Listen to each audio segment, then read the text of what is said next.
The senator from Utah. Madam President, I was going to give a speech.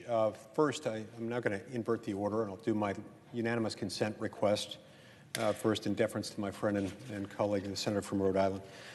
Madam President, I ask unanimous consent that the Armed Services Committee be discharged from further consideration of S-2842 and that the Senate proceed to its immediate consideration. I further ask that the bill be considered read a third time and pass, and that the motion to reconsider be considered made and laid upon the table. Is there objection? Madam President, reserving the right to object, I object. I also want to thank the senator from Utah for his consideration. The objection is heard. Madam President,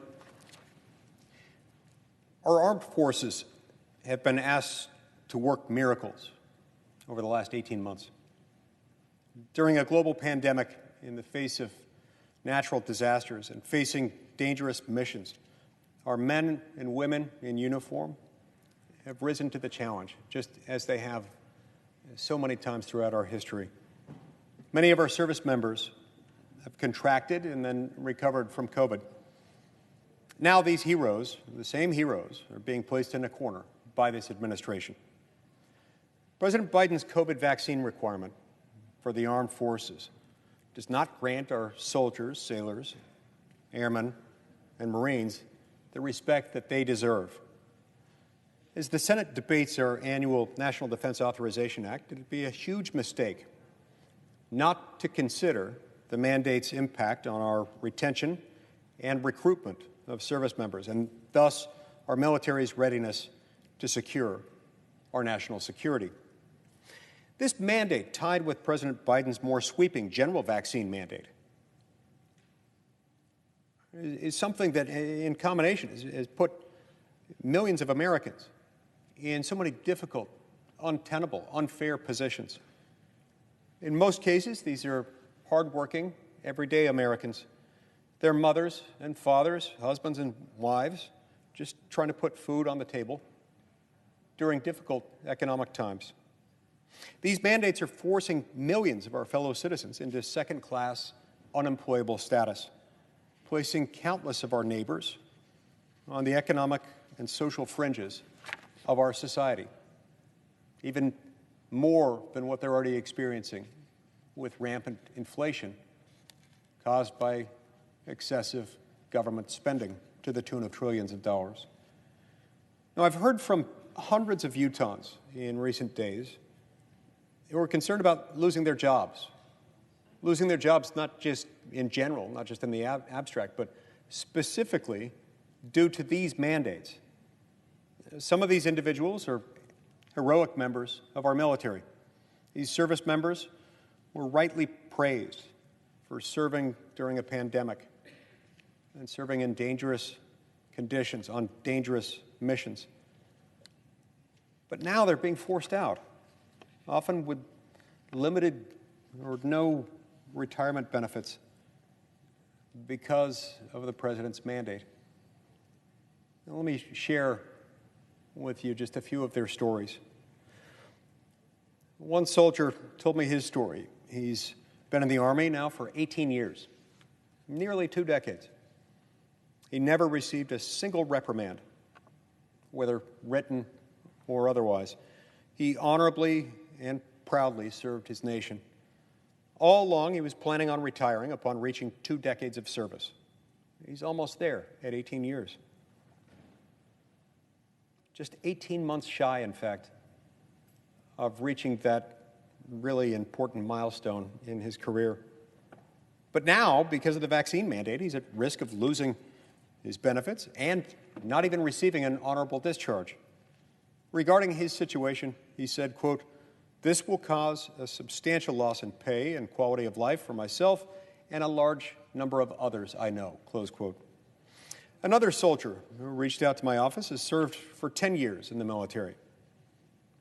He's been informed, despite his many years of successful, faithful, active duty service, that he will not receive an honorable discharge if he declines to comply with the vaccine requirement. Accordingly, he asked to resign from the military. Now, his commanders made clear that he'd be barred from resignation. He sought a personal religious exemption. He was summarily told his exemption request would be denied. Of his situation, he said, quote, "To be backed into a corner with two very bad options is both disheartening and sad, especially with what I've sacrificed and what my family has sacrificed on behalf of the military," close quote. Another soldier reached out to my office in a similar situation. This soldier has children who experienced complications with receiving the vaccine. This soldier also has a child with significant learning disabilities who he's worried about providing for. He said, quote, "This really could be a life-changing event for my family. And I feel strongly enough about it that I will risk all my benefits not to take it. I just wish I had a choice," close quote. These stories are just barely scratching the surface of the countless thousands of service members in similar positions. The Department of Defense has begun prohibiting unvaccinated members of the National Guard from receiving federal pay or benefits. These guardsmen risk being marked absent from training drills if they're not vaccinated. This move has the effect of pushing the unvaccinated out of the National Guard.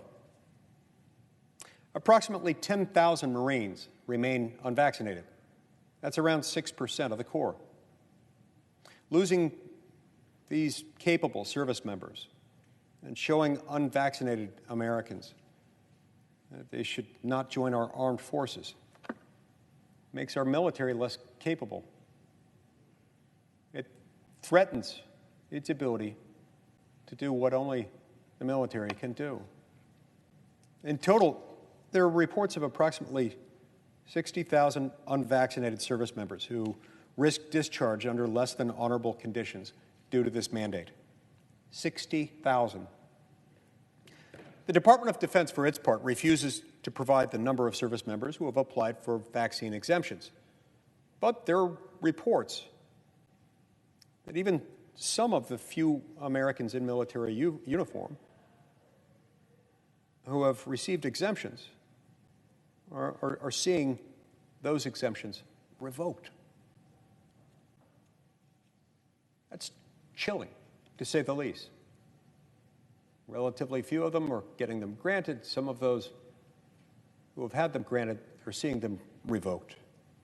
Now, these service members, like millions of other Americans whose employment has also been put at risk, they all deserve a better option.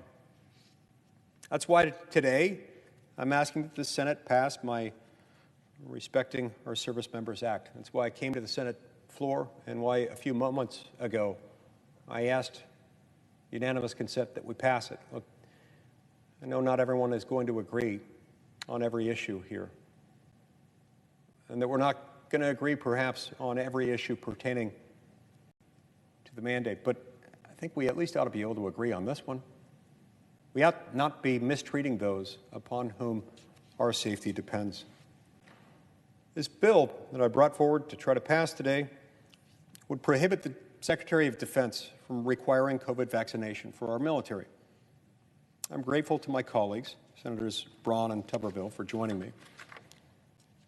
This is now the 18th time I've come to the Senate floor asking that the federal government take a tempered, reasoned approach, an approach that's noticeably absent from that which the President has chosen to pursue. And as I've said every time I've done this, I'm not anti-vaccine. I believe the development of the COVID vaccines is something of a medical miracle. I'm vaccinated. My family's vaccinated. I've encouraged everyone around me to get the vaccine. But I've also acknowledged that's not my decision, and it's certainly not a decision that should be forced on them by the federal government.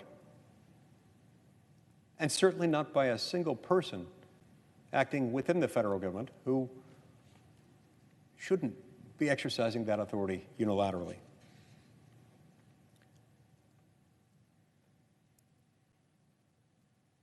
Whether or not vaccines should be mandated by the federal government is, of course, an entirely different freestanding question. Our military service members deserve the right to make this medical decision for themselves without the threat of losing the ability to care for themselves and provide for their families.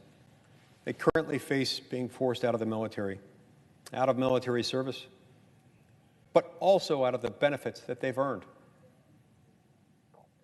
And to add insult to injury, they also are threatened with the risk of a less than honorable discharge.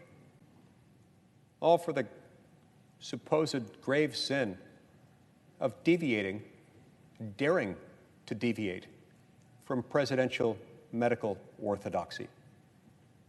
We're better than this. This is not something that we should be doing. Everyone knows it. Deep down, we know it's wrong.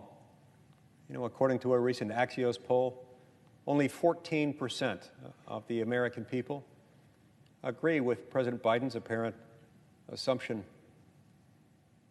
that someone should be fired as a consequence of declining to get the vaccine. That's wrong. That's why I came here today. That's why I'll be back as many times, as long as it takes, to end these mandates. Madam President, it's unfortunate that this legislation, which should be easy to pass, it's unfortunate that it wasn't able to pass today. It's unfortunate that it drew an objection. The American people don't want this, and our national security is undermined by it. I find that most unfortunate, and I'll continue to fight it. Thank you, Madam President. I yield the floor. And note the absence of a quorum. The clerk will call the roll. Ms. Baldwin.